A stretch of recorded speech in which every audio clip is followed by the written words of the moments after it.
ਅਗਲੀ ਖਬਰ ਮੌਸਮ ਦੇ ਹਿਸਾਬ ਨਾਲ ਜੇ ਗੱਲ ਕਰਦੇ ਜਾਈਏ, ਇੱਕ ਅੱਜ ਦੀ ਰਾਤ ਵੀ ਬਹੁਤ ਕੈਲੀਫੋਰਨੀਆ ਦੇ ਵਿੱਚ ਠੰਡੀ ਹੋਣ ਜਾ ਰਹੀ ਆ। ਸੋ ਵੈਦਰ ਈਵਨ ਦੋ ਡਰਾਈ ਰਿਹਾ ਤੇ ਵੀਕਐਂਡ 'ਚ ਵੀ ਡਰਾਈ ਹੋ ਸਕਦਾ ਆ, ਪਰ ਠੰਡ ਬਹੁਤ ਜ਼ਿਆਦਾ ਜਿਹੜੀ ਆ ਬੇ ਏਰੀਏ ਦੇ ਵਿੱਚ ਆਈ ਹੋਈ ਹੈਗੀ ਆ।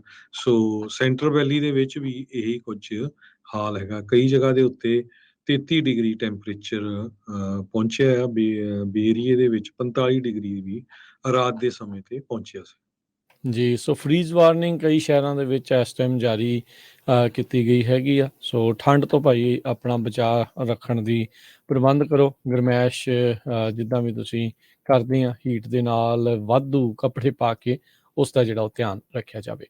ਅਗਲੀ ਜਿਹੜੀ ਗੱਲ ਕਰਦੇ ਜਾਈਏ, ਨਿਊਯਾਰਕ ਪੁਲਿਸ ਡਿਪਾਰਟਮੈਂਟ ਦੀ ਇੱਕ ਸਟੋਰੇਜ ਫੈਸਿਲਿਟੀ ਦੇ ਵਿੱਚ ਹਰਜੋਤ ਸਿੰਘ ਜੀ ਅੱਗ ਲੱਗੀ, ਜਿਸ ਦੇ ਕਰਕੇ ਇਹ ਖਦਸ਼ਾ ਪ੍ਰਗਟਾਇਆ ਜਾ ਰਿਹਾ ਪਿਛਲੇ 30 ਸਾਲਾਂ ਦਾ ਜਿਹੜਾ ਐਵੀਡੈਂਸ ਆ, ਸਬੂਤ ਆ, ਉਹ ਵੀ ਇਸ ਅੱਗ ਦੇ ਵਿੱਚ ਨਸ਼ਟ ਹੋ ਗਿਆ ਹੋ ਸਕਦਾ ਆ, ਜਿਨ੍ਹਾਂ ਵਿੱਚ ਕਈ ਕੇਸਾਂ ਦੇ ਵਿੱਚ ਸਬੂਤ ਦੇ ਤੌਰ ਦੇ ਉੱਤੇ ਜਿਹੜੇ DNA ਵੀ ਚਾਹੀਦੇ ਸੀ ਉਹ ਵੀ ਹੋ ਸਕਦੇ ਨੇ। ਸੋ ਕ੍ਰਾਈਮ ਸੀਨ ਤੋਂ ਮਿਲੀਆਂ ਜਿਹੜੀਆਂ ਸਮਾਨ ਪਿਛਲੇ 30 ਸਾਲਾਂ ਦੇ ਇਹ ਜਿਹੜੇ ਡਿਸਟਰੋਏ ਹੋਏ ਆ। 3 alarm fire New York police department ਦੀ ਜਿਹੜੀ ਸਟੋਰੇਜ ਫੈਸਿਲਿਟੀ ਆ ਬਰੁਕਲਿਨ ਆ, ਉਸ ਦੇ ਵਿੱਚ 8 ਲੋਕਾਂ ਦੇ ਇਸ ਦੇ ਨਾਲ ਸੱਟਾਂ ਵੀ, ਮਾਈਨਰ ਇੰਜਰੀਜ਼ ਵੀ ਜਿਹੜੀਆਂ ਆ ਉਹ ਲੱਗੀਆਂ ਹੈਗੀਆਂ। ਤਕਰੀਬਨ ਸਵੇਰੇ 10:30 ਵਜੇ ਇੱਥੇ ਜਿਹੜੀ ਅੱਗ ਲੱਗਣ ਦੀ ਰਿਪੋਰਟ ਆ ਉਹ ਆਈ ਸੀਗੀ। ਇਸ ਦੇ ਜਿੱਥੇ ਜਿਹੜਾ ਇਹ ਸਟੋਰ ਕੀਤਾ ਜਾਂਦਾ ਆ ਸਬੂਤ ਐਵੀਡੈਂਸ।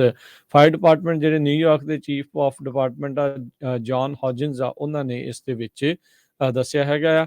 ਆਲਦੋ ਇਸ ਅੱਗ ਦੇ ਉੱਤੇ ਕਾਬੂ ਜਿਹੜਾ ਉਹ ਪਾਇਆ ਗਿਆ, ਪਰ ਬਹੁਤ ਸਾਰਾ ਜਿਹੜਾ ਸਮਾਨ ਆ, ਸਬੂਤ ਆ ਵੱਖ-ਵੱਖ ਕੇਸਾਂ ਦੇ ਵਿੱਚ ਜਿਹੜੇ ਚਾਹੀਦੇ ਆ ਉਹ ਵੀ ਨਸ਼ਟ ਹੋ ਗਏ ਆ। ਸੋ ਕਈ ਕੇਸਾਂ ਦੇ ਵਿੱਚ ਜਿਹੜਾ ਹਰਜੋਤ ਸਿੰਘ ਜੀ ਕਈਆਂ ਨੂੰ ਫਾਇਦਾ ਹੋਊਗਾ ਤੇ ਕਈਆਂ ਨੂੰ ਜਿਹੜਾ ਇਸ ਦੇ ਨਾਲ ਕਈ ਨੁਕਸਾਨ ਜਿਹੜੇ ਉਹ ਝੱਲਣੇ ਪੈ ਸਕਦੇ ਆ। ਫੈਡ ਦੇ ਚੇਅਰਮੈਨ ਜਰੋਮੀ ਪਾਵਲ ਨੇ ਇਹ ਕਿਹਾ ਵੀ ਹੁਣ ਇਸ ਵਾਰੀ ਅੱਧਾ ਪੁਆਇੰਟ 0.50% ਇੰਟਰਸਟ ਰੇਟ ਇਨਕਰੀਜ਼ ਹੋਣ ਜਾ ਰਿਹਾ ਹੈਗਾ ਆ।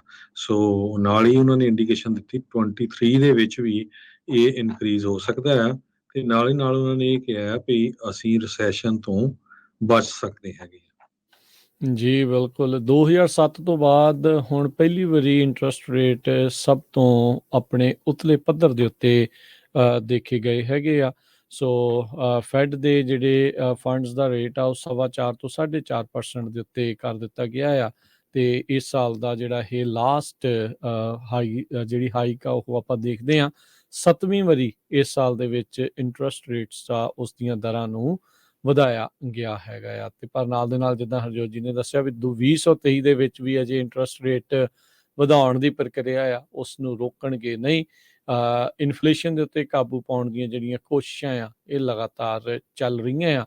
ਤੇ ਹੁਣ ਤੱਕ ਇਹ ਸੋਚਿਆ ਜਾ ਰਿਹਾ, ਜਿੱਦਾਂ ਆਪਾਂ ਦੱਸ ਰਹੇ ਹਾਂ 4.25 ਤੋਂ 4.5 ਆ, ਮੇ ਵੀ 5% ਤੱਕ ਜਿਹੜਾ ਬੈਂਚਮਾਰਕ ਇੰਟਰਸਟ ਰੇਟ ਆ, ਜਿਹੜਾ ਸੈਂਟਰਲ ਬੈਂਕ ਦੂਜੇ ਬੈਂਕਾਂ ਨੂੰ ਲੋਨ ਦਿੰਦਾ ਆ, ਉੱਥੇ ਤੱਕ ਇਸ ਨੂੰ ਕੀਤਾ ਜਾ ਸਕਦਾ ਹੈਗਾ ਆ।